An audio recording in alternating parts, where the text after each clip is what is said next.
Por que o Nordeste está abandonando o Lula? Olha, essa situação está chamando muita atenção nas pesquisas e até internamente no governo. Nesta análise, a gente vai mergulhar nos dados e nas teorias por trás dessa mudança que está surpreendendo todo mundo. Pois é, o que sempre foi visto como um território político garantido, quase um porto seguro, agora parece que está se transformando. As pesquisas mais recentes acenderam um verdadeiro sinal de alerta, mostrando uma tendência que está deixando analistas de cabelo em pé e bagunçando as estratégias políticas. Para a gente entender esse fenômeno, vamos direto ao que importa: os números e as principais hipóteses. E se você curte esse tipo de análise a fundo, aproveite e já se inscreve aqui no nosso canal. Agora sim, vamos aos fatos. Ok, vamos mergulhar nisso. A base de toda essa discussão está nos dados. O que é que as pesquisas estão dizendo exatamente sobre o cenário político lá no Nordeste? Olhando rápido, a liderança do Lula ainda parece bem confortável, né? Mas a história não é bem essa. Esses números, na verdade, mostram uma queda bem notável.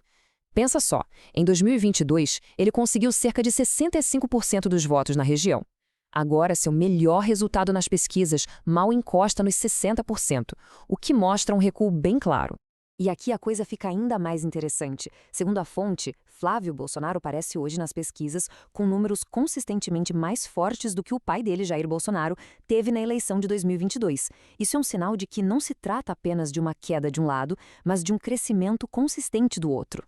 Beleza. Se os números mostram o que está acontecendo, a análise da fonte nos dá algumas pistas para explicar o porquê dessa história toda. A análise aponta para 3 fatores principais. Primeiro, uma frustração geral. Havia uma expectativa muito alta de que o Lula, por ser nordestino, criaria programas especiais para a região, o que não aconteceu. Segundo, a memória muito positiva do aumento do Bolsa Família para R$ 600, que ficou como uma marca do governo Bolsonaro. E terceiro, o impacto negativo da auditoria e dos cortes que o governo Lula fez no mesmo programa, que teriam tirado o benefício de muitas famílias. Mas e se esses fatores forem só a ponta do iceberg? A análise sugere que talvez a gente esteja vendo algo muito maior, uma corrente subterrânea que pode estar mudando o mapa político da região de forma permanente. E de acordo com a fonte, essa tendência não começou agora. O próprio Jair Bolsonaro já tinha aumentado sua base de votos no Nordeste entre a eleição de 2018 e a de 2022, o que sugere que esse movimento de aproximação com a direita é contínuo e já vem de antes do governo atual.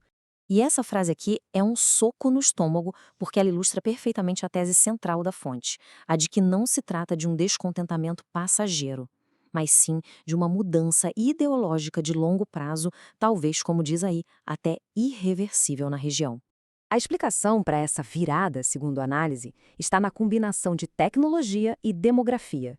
Com a internet e os celulares chegando com força em áreas mais rurais, mais gente entrou no debate político online. A tese é que, por terem valores que são vistos como inerentemente conservadores e religiosos, ao se engajarem mais, essas populações acabam se alinhando naturalmente com pautas de direita. Então, o ponto crucial é entender as consequências disso tudo na prática.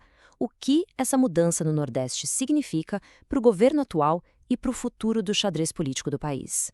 E essa preocupação não é só de fora para dentro.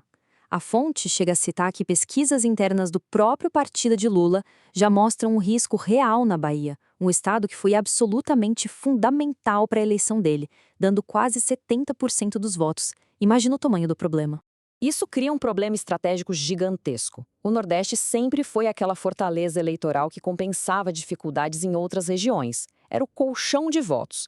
Com esse pilar enfraquecido, a equação política para se manter no poder fica muito mais complicada.